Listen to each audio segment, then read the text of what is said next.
இன்னைக்கு வரைக்கும் எனக்கு குளிக்கணுங்கிற தேவையில்லை, பல் விளக்கணுங்கிற தேவையில்லை, மலம் போகணும்னு தேவையில்லை, சிறுநீர் கழிக்கணும் அப்படிங்கிற எண்ணம் இல்லை. நீர் குடிக்கும்போது சிறுநீர் வரும், அவ்வளவுதான். நீரே குடிக்கலனாலும் இந்த காற்றுல இருக்கக்கூடிய நீர் இந்த துவாரத்தின் வழியாக போகும்பொழுது சிறுநீர் வரும். அப்ப பல் விளக்க தேவையில்லை, குளிக்க தேவையில்லை, எதுவுமே தேவையில்லை. இந்த உடல்ல தானாகவே மாற்றம் நிகழ்ந்தது. ஒரு நாளைக்கு மனிதன் 3 வேளை உணவு உட்கொள்றோம் அப்படின்னு நாம நினைச்சுக்கிட்டு இருக்கோம். உண்மை அது இல்லை. இன்னைக்கு மனிதன் 12 வேளைக்கு மேல உணவு உட்கொண்டுட்டு இருக்கிறான். இது யாருக்குமே தெரியறது இல்லை. ஏன்னா காலையில எந்திரிச்சோன்னா காப்பி டீ குடிக்கிறோம், அப்புறம் டிஃபன் சாப்பிட்றோம், டிஃபன் சாப்பிட்டதுக்கு அப்புறம் காப்பி டீ குடிக்கிறோம், அதுக்கப்புறம் 11 மணிக்கு போல ஏதாவது ஸ்நாக்ஸ் சாப்பிட்றோம், மதியானம் லஞ்ச் சாப்பிட்றோம், அதுக்கப்புறம் ஏதாவது ஸ்நாக்ஸ் சாப்பிட்றோம், அப்புறம் 5 மணிக்கு டீ சாப்பிட்றோம், அதுக்கப்புறம் ஏதாவது ஸ்நாக்ஸ் சாப்பிட்றோம், நைட்டு டிஃபன் சாப்பிட்றோம், டிஃபன் சாப்பிட்டதுக்கப்புறம் காஃபி டீ ஏதாவது சாப்பிட்றோம், ஸ்நாக்ஸ் சாப்பிட்றோம், ஜூஸ் சாப்பிட்றோம், ஐஸ்கிரீம் சாப்பிட்றோம். இப்படின்னு கணக்கு வழக்கு இல்லாமல் ஒரு நாளைக்கு மனிதன் 3 வேளை சாப்பிடல, 12 வேளைக்கு மேலே அதிகமாக சாப்பிட்டுட்டு இருக்கான். அப்போ இந்த உடல் எப்படி தன்னைத்தானே இயங்குறதுக்கு உண்டான, தன்னைத்தானே புதுப்பித்துக்கு உண்டான வேலைகளை செய்யாது இல்லவா? அப்ப இந்த உடலுக்கு உண்டான சக்திகள் அளிக்கப்படுகிறது, குறைக்கப்படுகிறது, தன்னைத்தானே உற்பத்தி செஞ்சுக்கக்கூடிய தன்மை இல்லாம போயிருது.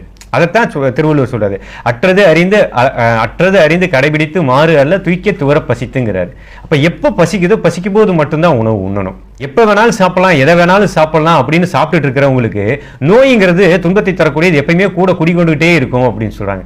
அதில் இன்னொரு முக்கியமான விஷயம், இன்னைக்கு நம்ம உணவு உட்கொள்கிறோம். இந்த உணவு உட்கொள்ளும் போது அடுத்த நாள் காலையில் நம்ம மலம் போகிறோம் இல்லையா?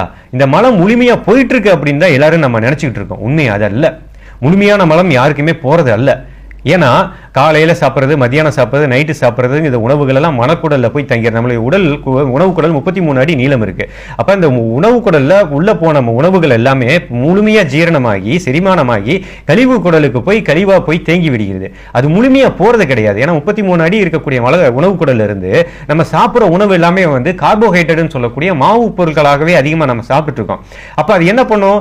பசையாகவே ஒட்டிக்கிட்டு இந்த உணவு குடல்ல தங்கியே தான் போயிருது. அது முழுமையாக மலக்குடலுக்கு போறதே கிடையாது. அப்ப உடல் தூய்மை அடைகிறதே கிடையாது. அப்ப கழிவுகள் முழுமையா வெளியே போகல அப்படின்னா நம்ம உடலுக்குள்ள தானாகவே புதுமையான செல்கள் உற்பத்தி ஆகாது. அப்ப அந்த கழிவுகள் உள்ள தங்கி இருக்கும்போது என்ன ஆகும்? ரத்தத்துல கலக்கும், அணுக்களாகவே அப்படியே மாறும். அப்ப நல்ல செல்கள் எல்லாம் சாப்பிட்டு அந்த கெட்ட செல்கள் அதிகமா வளர ஆரம்பிக்கும். இதுதான் நமக்கு வியாதியா பரிமாணம் ஆகுது. அப்ப அந்த கழிவுகளை முதல்ல வெளியேற்றணும். அப்ப மலம் போனதுக்கு அப்புறம் நீ ஒண்ணு இல்ல, இந்த உடல் தூய்மை பண்றதுக்கு அதனாலதான் முன்னோர்கள் சொல்லியிருப்பாங்க, 6 மாதத்துக்கு ஒரு தடவை பேதி எடுக்கணும்னு சொல்லி, இல்ல 3 மாதத்துக்கு ஒரு தடவை வாந்தியாவது எடுத்து நம்ம சரி பண்ணணும். இன்னைக்கு நம்ம அதை செய்யறதே கிடையாது.